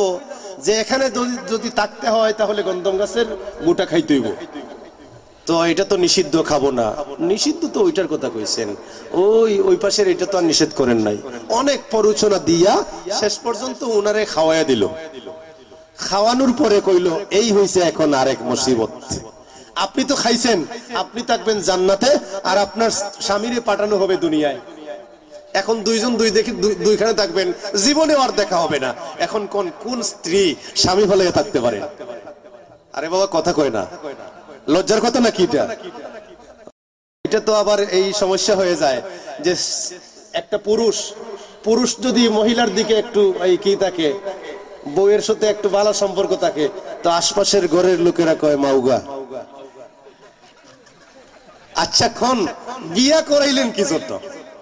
মাউগা হইলে যদি সমস্যা হয়ে যায় তাহলে বিয়া কি জন্য করাইলেন? বিয়া কি করাইছেন ওই বাবির কাছে থাকার জন্য না ওই বউরে লইয়া থাকার জন্য? আপনার আমাদের সিলেটে বউরে মাউগ কয়, গাঙ্গুলি ভাষা। এখন মাউগের পাশে থাকার জন্যই তো বিয়ে করাইলেন, এখন মাউগের পাশে থাকলে আবার মাউগা হয় কেমনে? তো এইটার একটা পরিভাষা আছে যে যারা বউয়ের কথা উঠে বসে এরারে কয় মাউগা। তো উঠে বসে যেটা, এটা ভিন্ন কথা। এইটা যদি হয় যে তার কথা ছাড়া আর কারো কথা শুনে না, মা বাবার সাথে মা বাবার ইজ্জত দেয় না, ওইটা ভিন্ন কথা। কিন্তু আমি বলতে চাচ্ছি যে বউ কোনদিন চাইবে না, অরিজিনাল বউ যদি হয় কোনদিন চাইবে না তার স্বামী দূরে থাকুক, আর স্বামী কোনদিন চাইবে না আমার বউ আমার কাছ থেকে দূরে থাকুক। কারণ একজন আরেকজনের লেবাস কি জন্য আল্লাহ বললেন? হুন্না লিবাসুল লাকুম ওয়া আনতুম লিবাসুল লাহুন্না। আল্লাহ পাক কি জন্য বললেন? এই জন্য বলেছেন লিবাস মানে ঢেকে রাখার বস্তু। লিবাস যা দিয়ে ঢাকা রাখা হয়, আমাদের লজ্জা শরম যা দিয়ে ঢাকা রাখা হয় ওইটার নাম স্ত্রী, আর স্ত্রীর লজ্জা শরম যা দিয়ে ঢাকা রাখা হয় ওইটার নাম স্বামী। স্বামী এবং স্ত্রী একজন আরেকজনের লজ্জা ঢাকা রাখে। এর মানে কি?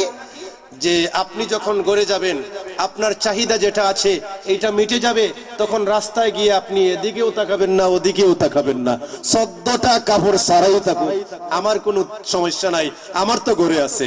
এইটার জন্য আল্লাহ বলেছেন হুন্না লিবাসুল লাকুম ওয়া আনতুম লিবাসুল লাহুন। ঘরে স্ত্রীর পাশেই বসবে। এই জন্য 1 ঘন্টা বেশি গল্প করে নিছে, আপনি কান পাতবেন, দেখ মাউগা কি গোফ লাগাইছে। নাউজুবিল্লাহ কন্যা, এগুলা ছেড়ে দেন, খবরদার। স্বামী স্ত্রীর গল্প কান পেতে শুনবেন না, আল্লাহ পাক আপনার ওই কানের মধ্যে পেরেক ঢুকাইয়া দিবেন। তো শয়তান আইসা কইল এখন হইছে আরেকটা, এখন আপনি থাকবেন জান্নাতে, আপনার স্বামী যাবে দুনিয়ায়। উনি তো পেরেশান হয়ে গেছেন। এখন কি করতে হবে? এখন একটা কাজ করেন, আপনার স্বামীরে কোনো দিন আপনি এই ফল খাওয়াইতে পারবেন না। এক কাম করেন, আপনার তো বিশ্বাস করেন, আপনি শরবত বানায়া দেন, শরবত খেয়ে নিবে, আর শরবতের মধ্যে গন্ধমটা মিশিয়ে দেন। দেওয়া হলো, আদম আলাইহিস সালামের সামনে গ্লাস দেওয়া হলো শরবতের। কিসের? পিছন থেকে আওয়াজ দেন, কিসের? শরবতের গ্লাস হাতে নিয়ে বিসমিল্লাহ বলে শরবত পান করলেন। আদম আলাইহিস সালাম কি খাইছেন? শরবত খাইছেন না গন্ধম খাইছেন? শরবত খাইছেন। আল্লাহ কি জন্য নিষেধ দিছিলেন?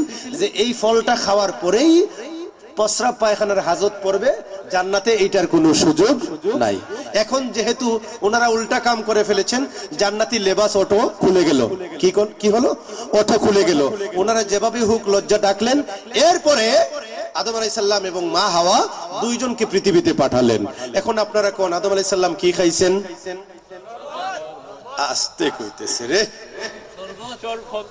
পিছনের লোকেরা বলেন কি খাইছেন? বুঝছেন না? এখন শরবত খাইছেন। কি খাইছেন? গন্ধম খান নাই। যেহেতু দরকার পড়ে গেছে, এখন আর জান্নাতে থাকার পরিবেশ নাই, ওই পরিবেশটা ওই মানুষের জন্য পরিবেশ দুনিয়া, আর আল্লাহ দুনিয়ায় পাঠাইবার জন্য এই একটা ব্যবস্থাই করেছেন। আমাদেরকে জান্নাতে রাখবেন, পরে রাখবেন, একটা ব্যবস্থার মাধ্যমে পৃথিবীতে পাঠিয়ে দিলেন, ওইটা আল্লাহ জানেন। আল্লাহর হিকমত নিয়ে কি গাটাগাটি করবেন? জোরে বলেন না। এই সকল বিষয় নিয়ে যারা গাটাগাটি করবে এরা বেঈমান হওয়া ছাড়া কোনো উপায় নাই।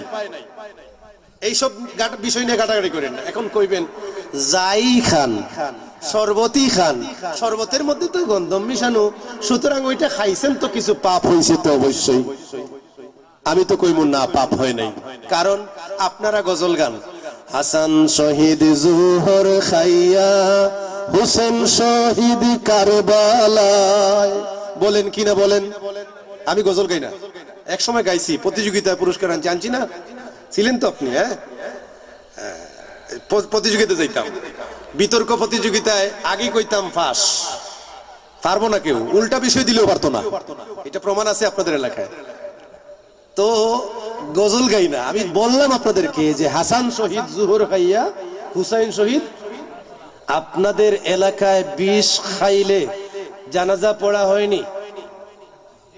কথা বলে না রে বাবা, বিষ খাইয়া মরলে জানাজা পড়েননি? এখন ফতোয়া দেন, বিষ খাইয়া যে মারা যায় তার কি জানাজা হবে কি হবে না? হবে। বিষ খাইছে, একটা কি করছে? অপরাধ করছে। কথা বলেন, কি করছে? অপরাধ করছে না, একদম কাফির হয়ে গেছে? অপরাধ করছে, কাফির হয় নাই, অপরাধ করছে। এখন অপরাধ করছে, অপরাধের কি আছে? শাস্তি আছে। কি আছে? শাস্তি আছে। এখন শাস্তি কি তার জানাজা হবে না? জানাজা পড়বেন, তবে মসজিদের ইমাম সাহেব না, ওই যে হুজুর যারা আছেন ওনারা না। ওই যে আমার বাবা বসে আছেন, মুরব্বী হিসেবে বাবা বললাম যে দাড়ি সুন্দর, কত সুন্দর দাড়ি আছে, হয়তো একজন মর্যাদাবান ব্যক্তি, এই জন্য আপনারা বসে। আপনি কি গহরির? ওই এই গ্রামেরই? আচ্ছা, ঠিক আছে, আমি মনে করছি আপনার চেহারার মতো ওখানে একজন লাগে। আচ্ছা, ওই যে যারা আছেন বিশেষ বিশেষ মানুষ, ওনারা যাবে না। ওই কোনো মতে কালেমা যারা পড়তে জানে এরা গিয়া দাফন করে চলে আসবে। এইটা সমাজকে জানিয়ে দিবে যে এটা এমন এক পাপ, যে পাপের কারণে ভালো কোনো মানুষ তোমার জানাজা পড়বে না। তো আমি কইতে চাই যে আপনারা কোন হুসাইন শহীদ জোহর খাইয়া, মানে বিষ খাইয়া হুসাইন রাদিয়াল্লাহু তাআলা আনহু শহীদ হইলেন, এইটা কেমন কথা? বিষ খাইয়া কি কেউ শহীদ হয়? হ্যাঁ, আপনারা কোন হাসান রাদিয়াল্লাহু তাআলা, হুসাইন রাদিয়াল্লাহু তাআলা আনহু কারবালার প্রান্তরে শহীদ হয়েছিলেন, এতে কারো সন্দেহ আছে? উনি সাইয়্যিদুশ শুহাদা, এতে কারো সন্দেহ আছে? হযরতে হাসান রাদিয়াল্লাহু তাআলা আনহু বিষ খাওয়ায়া উনাকে শহীদ করা হয়েছে, উনি শহীদ, কারো সন্দেহ আছে? সন্দেহ নাই। তাইলে কেমনে এটা সন্দেহ থাকে না? কেমনে? যে উনি জানে না, উনি পানি খাইছে, কিন্তু পানির মধ্যে বিষ মিশানো ছিল। পানির মধ্যে কি ছিল? বিষ মিশানো ছিল। উনি যেরকম ও জান্না পানির মধ্যে বিষ মিশানো খাওয়া অবস্থায় শহীদ হয়ে গেছেন, একদম পুরাটা মুসলিম জাতি ঐক্যমত পোষণ করেছেন, উনি শহীদ। ঠিক কিনা বলেন? তাহলে আমাদের আদি পিতা আদম আলাইহিস সালাম, উনি এই শরবত খাইয়া কোনো পাপ করেন? তো আমি বলছিলাম যে উনি যখন পৃথিবীতে আসলেন, আয়েশা 300-350 বছর এই মুখতালিফ রিওয়ায়াত যত বলেন, অনেকদিন কান্নাকাটি করলেন। কান্নাকাটি করার পরে কি দোয়া করলেন? ইগফির বিহাক্কি মুহাম্মাদিন সাল্লাল্লাহু আলাইহি ওয়াসাল্লাম, আল্লাহ আমাকে আপনার নবী মুহাম্মদ সাল্লাল্লাহু আলাইহি ওয়াসাল্লামের ওসিলায় ক্ষমা করে দাও। আমার আল্লাহ পাক বললেন, কাইফা আরাফতা মুহাম্মাদান সাল্লাল্লাহু আলাইহি সাল্লাম, হে আদম, তুমি নবী মুহাম্মদুর রাসূলুল্লাহ সাল্লাল্লাহু আলাইহি সাল্লামকে কেমনে চিনলা? তুমি তো চিনার কথা না। আরবি না বলে বাংলা বলে দেই। আমার দয়াল নবীজি হুজুর নূর সাল্লাল্লাহু আলাইহি ওয়াসাল্লামের ওসিলা নিয়ে দোয়া করলেন। আল্লাহ বললেন, কেমনে চিনলা? আল্লাহ পাকের নবী হযরতে আদম আলাইহিস সালাতু ওয়াস সালাম বললেন, আমাকে যখন সৃষ্টি করলেন, লাম্মা খালাকতা বিয়াদিকা, আমাকে যখন সৃষ্টি করলেন, আইবার এলাহি, আপনি যখন আমাকে সৃষ্টি করলেন আপনার মোবারক হাত দিয়ে, রাফাতু রাসি আলা কাওয়ামিল আরশি মাকতুবান, আমি দেখলাম আরশের চৌকাঠের মধ্যে নিজ চোখে দেখতে পেলাম সেখানের মধ্যে লেখা আছে লা ইলাহা ইল্লাল্লাহু মুহাম্মাদুর রাসূলুল্লাহ সাল্লাল্লাহু আলাইহি ওয়াসাল্লাম। আমি দেখলাম যে সেখানের মধ্যে লেখা আছে কালিমা, আপনার নাম মুবারক, আপনার নাম মুবারকের পাশে আরেকটা নাম মুবারক। আমি তখন থেকে বুঝে নিলাম আপনার নাম মুবারক। আরশের চৌকাঠের মধ্যে মুহাম্মদ ইবনে আব্দুল্লাহ লেখা দেখেছেন না মুহাম্মাদুর রাসূলুল্লাহ লেখা দেখেছেন? মুহাম্মাদুর রাসূলুল্লাহ যদি লেখা থাকলো তাহলে নবী মুহাম্মদ সাল্লাল্লাহু আলাইহি সাল্লাম 40 বছর আগে মুহাম্মদ ইবনে আব্দুল্লাহ আর 40 বছরের পরে মুহাম্মাদুর রাসূলুল্লাহ হইলেন কেমনে? এটা কথা মানা যায়? রাসূলুল্লাহ সাল্লাল্লাহু আলাইহি সাল্লাম নিজে বলেছেন কুনতু নাবিয়্যান ওয়া আদামু বাইনাল মা'i ওয়াত তিন, কুনতু নাবিয়্যান ওয়া আদামু বাইনার রূহি ওয়াল জাসাদ। আমি তখনও নবী, আদম আলাইহিস সালাতু ওয়াস সালাম যখন মাটি পানি, আমি তখনও নবী, আদম আলাইহিস সালাতু ওয়াস সালাম বডি এবং আত্মার মধ্যে, রূহের মধ্যে যখন ছিলেন। সুবহানাল্লাহ। তাহলে রাসূল পাক সাল্লাল্লাহু আলাইহি ওয়াসাল্লামকে যারা 40 বছরের আগে নবী ছিলেন না বলে থাকেন, তা আমি মনে করি তাদের ঈমান পাকাপোক্ত হয় না। আল্লাহর হাবিব হুজুর সাল্লাল্লাহু আলাইহি সাল্লাম 40 বছরের আগে আমি বলেছিলাম একটা অপছন্দনীয় কাজ কেউ যদি দেখাতে পারেন, এই কাজটা এই দেখতে কটু, এমন একটা কাজ আমি বলে গেলাম আপনাদের এই রহমাননগর, এটাকে আর কি বলে রহমাননগরকে? নওদার। নওদার, হ্যাঁ নওদার। এই যে নওদার এলাকার মানুষ, মূল নাম নওদার, রহমাননগর আপনারা পরে লাগাইছেন। এই যে নওদার এলাকার, বাদ দিলাম নওদার, এই বৈরাগী বাজার, এই সিংহের খাস এরিয়ার ভিতরে আমি ওপেন চ্যালেঞ্জ দিয়ে গেলাম রাসূলুল্লাহর 40 বছর আগে একটা অপছন্দনীয় কাজ আপনারা উপস্থাপন করবেন। যেই মুহূর্তে বলবেন যে এইটা রাসূলুল্লাহর কাছে 40 বছর আগে এইটা খারাপ কাজ ছিল, এই কাজে রাসূলুল্লাহ জড়িত ছিলেন, আমি সাথে সাথে আপনার কথা মেনে নেব। আপনাদের কাছে ওপেন চ্যালেঞ্জ দিয়ে গেলাম। কেউ পারবে? জোরে বলেন, কেউ পারবে? কারো ক্ষমতা আছে? আমার বাবারা শুনুন, রাসূলুল্লাহর শান রাত দিন 24 ঘন্টা কেন, জিন্দেগি চলে যাবে, জিন্দেগি চলে যাবে। কবিরা তো বলেছেন যে কলম যদি বানানো হয় সারা পৃথিবীর কাক দিয়ে, আর যদি কালি বানানো হয় সাগরের পানি দিয়া, সব শেষ হয়ে যাবে। রাসূলের শান বলা, রাসূল পাক সাল্লাল্লাহু আলাইহি ওয়াসাল্লামের সম্মান বলা শেষ হবে? আমি কেমনে বলি এইগুলা? আমি শানের রিসালাত কেমনে শেষ করি? যেগুলা পারি এগুলা বলছি। আমার বাবারা শুনুন, আল্লাহর রাসূল সাল্লাল্লাহু আলাইহি সাল্লামের জাতি কুরাইশ জাতি রাসূল পাক সাল্লাল্লাহু আলাইহি সাল্লামকে নিয়া কাবা ঘর বানাইছিল। আপনারা জানেন না এইগুলা? সবাই তো জানেন না এই কথা, যে কাবা ঘর যখন বানানো হলো, এরপর তারা ঝগড়া ফেসাদ লাগলো, এই কে নিয়া হজরে আসওয়াদকে যথাস্থানে রাখে, এগুলো শুনছেন তো? তাইলে যদি এই কথা শুনে থাকেন, তাইলে এই কথা দ্বারা আপনি বলবেন যে নিশ্চয় এই সময় কুরাইশরা কাবা ঘর বানাইছিল। কাবা ঘর সর্বপ্রথম কে বানাইছেন? ইব্রাহিম খলিলুল্লাহ আলাইহিস সালাতু ওয়াস সালাম। এটাই প্রসিদ্ধ কথা। কোথায় বানিয়েছেন? যে জায়গায় আল্লাহ পাকের কুদরতে ফোকাস ছাড়া হয়েছিল। ইব্রাহিম আলাইহিস সালাতু ওয়াস সালাম বলেছিলেন, আল্লাহ আমি তো কাবা বানাবো, আমি তো নির্মাণ করব, কোথায়? যে আপনি ওই যে হাঁটতে থাকেন, এই যে ছায়া যেটা আছে, এই ছায়ার সাথে হাঁটতে থাকেন, যে জায়গায় ছায়াটা কি করবে, স্টিল হয়ে যাবে, থেমে যাবে, এই জায়গায় আপনি কাবা বানাবেন। এক জায়গায় গিয়া থেমে গেল, বিশাল এরিয়ার ভিতরে রৌদ্র, প্রখর রৌদ্র, এমনি অবস্থায় ছাতার কি ছায়া নিচে পড়ে না, এরকম ছাতা গোলাকার চতুর্দিকে পড়ে, ওই রকম একটা গোলাকৃতি এই আলো পড়লো, ছায়া পড়লো, এই জায়গার মধ্যে কি করলেন, উনি দাগ দিলেন, এর ভিতরে ইব্রাহিম আলাইহিস সালাম কাবা বানালেন। শেষ পর্যন্ত কতবার ধ্বংস হয়ে গেল? তো ওই যে বেনা যেটা আছে, এই বেনা কাবা শরীফের বেনা যেটা কুরাইশ জাতিরা যখন বানায়, ওইটা পুরাপুরি হয় নাই, পুরা হয় নাই। এমনকি ওই যে হাতিমে কাবা যেটা আছে, হজে গেছেন কারা কারা? আপনি গেছেননি? যান নাই? দোয়া করি সকলের জন্য। ওই যে আমার ভাই হাত তুলছে, আপনি তো গেছেন, এই যে গেছেন, কতটুকু জায়গা আছে না, ছবি তো দেখছেন, কতটুকু জায়গা আছে না দেয়াল ঘেরা? এই যে হাতিম, এটা কি কাবার ভিতরের জায়গা না বাহিরের? জোরে কোন না। এইটার মর্যাদা যেমন চার দেয়ালের ভিতরের জায়গার মর্যাদাও ঠিক তেমন। ওই জায়গাটুকু তারা টাকা পয়সা দিয়ে কুলাইতে পারে নাই, এটা বাইরে থেকে গেছে।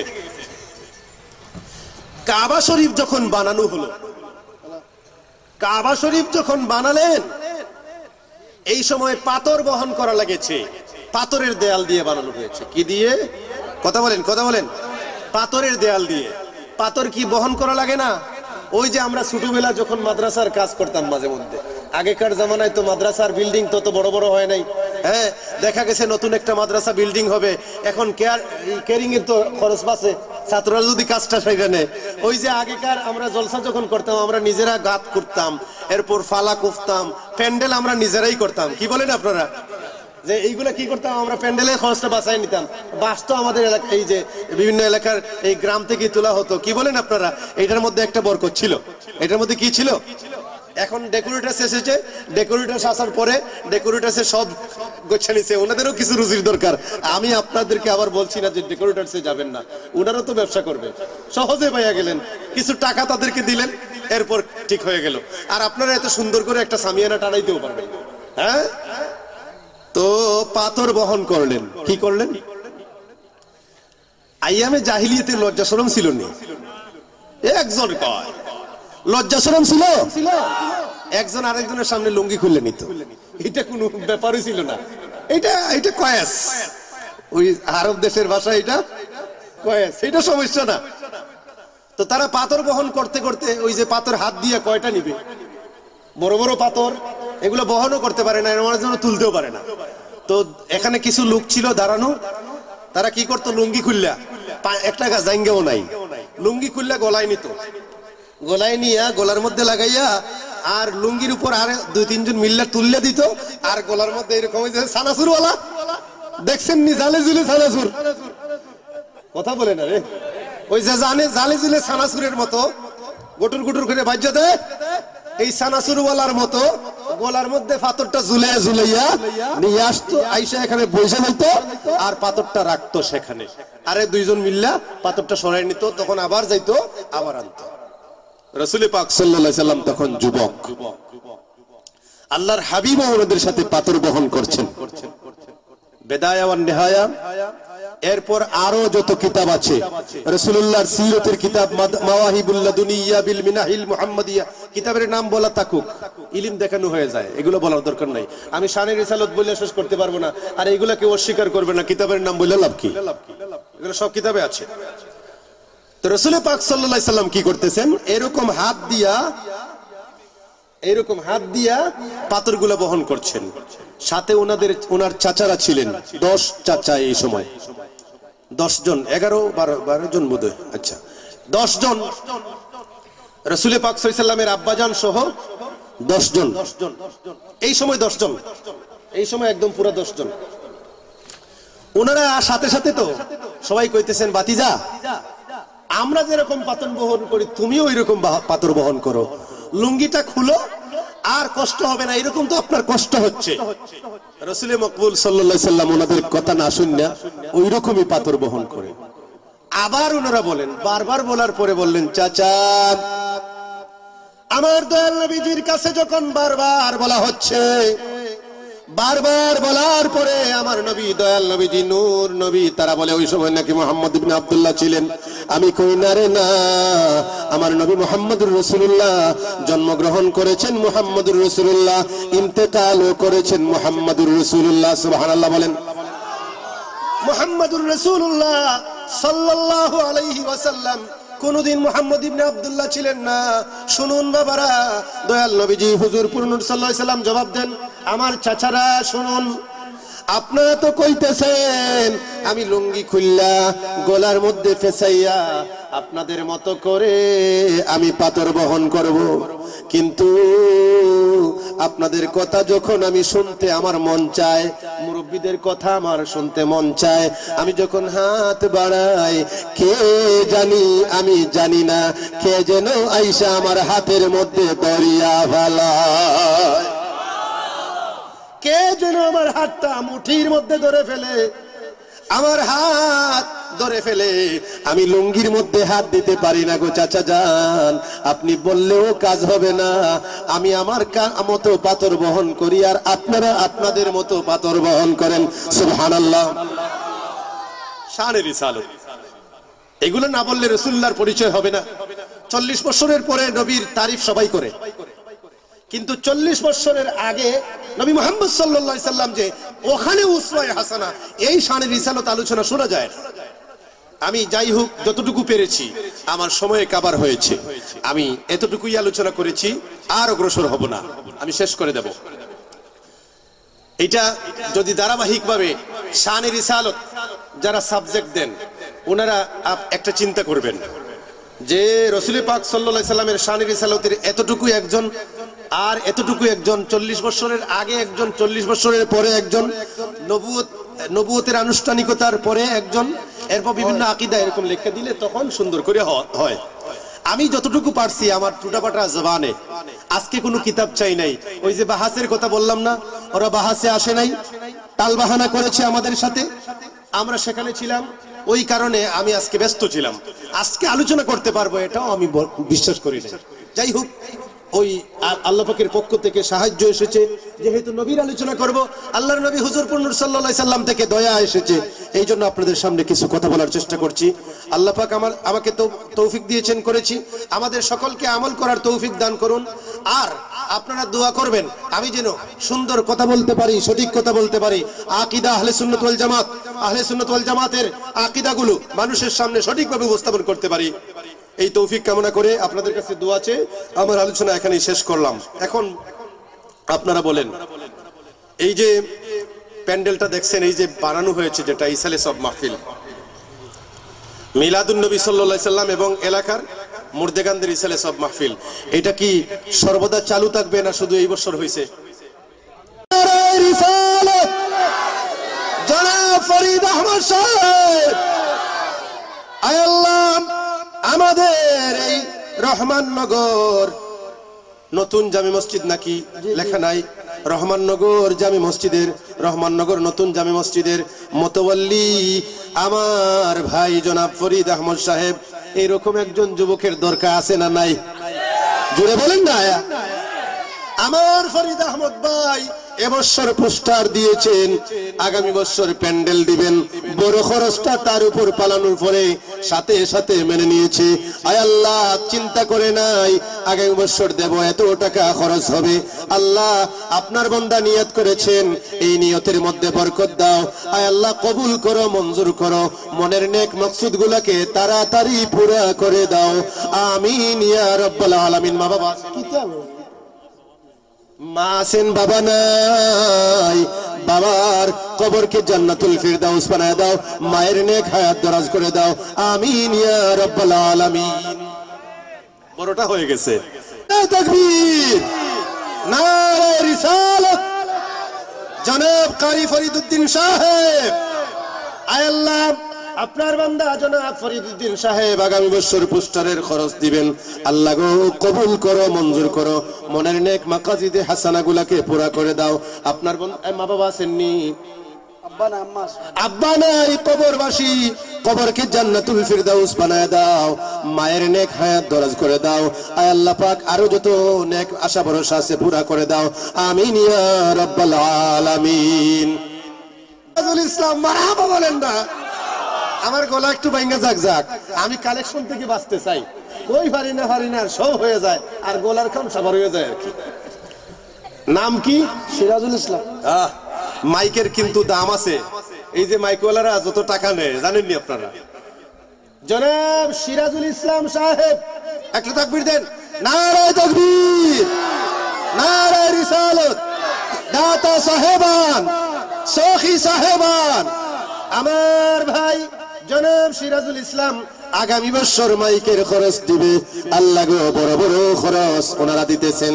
আল্লাহ আপনার বান্দার মনের নেক মকসদ গুলাকে পুরা করে দাও। মা বাবার খবর নেন, মা আছেন, বাবা নাই। আয় আল্লাহ পাক, সবার তো একই অবস্থা যে তিনজন পাইলাম, বাবা নাই, কবরটাকে জান্নাতুল ফিরদাউস বানায় দাও। মায়ের নেক হায়াত দরাজ করে দাও। আয় আল্লাহ মনের নেক মাকাসিদে হাসানা গুলাকে পুরা করে দাও। আমিন ইয়া রাব্বাল আলামিন। এখন কি রিসালাত জনাব হাজী আহমদ আলী সাহেব, আয় আল্লাহ আপনার বান্দা প্রতি বছর গরু দেওয়ার নিয়ত করেছেন। আল্লাহর বান্দারা আসবে, মুসল্লিরা আসবে, সিন্নি খাবে। আয় আল্লাহ পাক একটা গরু প্রতি বছর দিবেন, আগামী বছরও দিবেন। আল্লাহ আপনার বান্দার প্রবাস জীবনকে শান্তিময় সুখময় করে দাও। আয় আল্লাহ বাড়িতে যারা আছে তাদেরকে হেফাজত ফরমাও, সহি সালিম জিন্দেগি যাপন করার তৌফিক দাও। আয় আল্লাহ উনার মাই বাবাকে মাফ করে দাও। আসেননি জানি না, নাই কবরবাসী গাঙ্গারপাড়ের মুমিন 1000, আও নাই, বাবাও নাই, কবরবাসী। আয় আল্লাহ পাক ওনার মাই বাবার কবরকে জান্নাতুল ফিরদাউস বানায় দাও। বিদেশ আছেন, সহি সালিম থাকার তৌফিক এনায়েত ফরমাও। আয় আল্লাহ সন্তানাদিকে কবুল ফরমাও, মনের নেক মাকসুদ গুলাকে পুরা করে দাও। আমিন ইয়া রাব্বাল আলামিন। দিবে খালেদ মিয়া 1000 টাকা দিবে। নাম মনে তার না থাকলে আপনি বলে দিবেন। মা বাবা আসেননি, মা আছেন, বাবা নাই, কবরবাসী। বাবার কবরকে জান্নাতুল ফিরদাউস বানায় দাও। মায়ের নেক হায়াত দরাজ করে দাও। আয় আল্লাহ আপনার বান্দার মনের নেক মাকসুদ পুরা করে দাও। আমিন ইয়া রাব্বাল আলামিন। আরো 1000 টাকা কে? তাড়াতাড়ি কোন, তাড়াতাড়ি কোন। আনসার আলী ভাই আগামী বছর 2000 টাকা। মারহাবা। আয় আল্লাহ আপনার বান্দার সদকার মধ্যে বরকত দান করো, মনের নেক মাকসুদ গুলাকে পুরা করে দাও। আয় আল্লাহ সদকার বিনিময়ে বালা মুসিবত দূর করে দাও। গুয়া বেচে বলতেছে ব্যবসার মধ্যে খয়র বরকত নাজিল ফরমাও। আমিন ইয়া রাব্বাল আলামিন। যারা সুপারি করো, মনের নেক মাকসুদ গুলাকে পুরা করে দাও। আয় আল্লাহ প্রত্যেককে দেওয়ার তৌফিক এনায়েত ফরমাও। আর কে দিবেন বলেন, তাড়াতাড়ি বলেন। وشفينا وحبيبنا ومولانا محمد صلى الله عليه وسلم.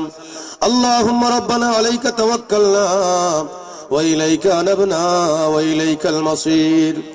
ربنا اغفر لنا ذنوبنا وذنوب والدينا رب ارحمهما كما ربياني صغيرا. ربنا اغفر لنا ولإخواننا الذين سبقونا بالإيمان ولا تجعل في قلوبنا غلا للذين آمنوا ربنا إنك رؤوف رحيم. أي الله أي رب العالمين پروردگار خالق مالك الله. أي الله বাদশাহ থেকে নিয়ে এখন রাত দুপুর হয়ে গেছে, মধ্যরাত হয়ে গেছে। আল্লাহ প্রায় 11:30 বাজে। দীর্ঘ সময় আলোচনা করলাম, আপনার হাবিবের শান আলোচনা করলাম। আয় আল্লাহ আপনার হাবিবের শান আমরা বর্ণনা করেছি।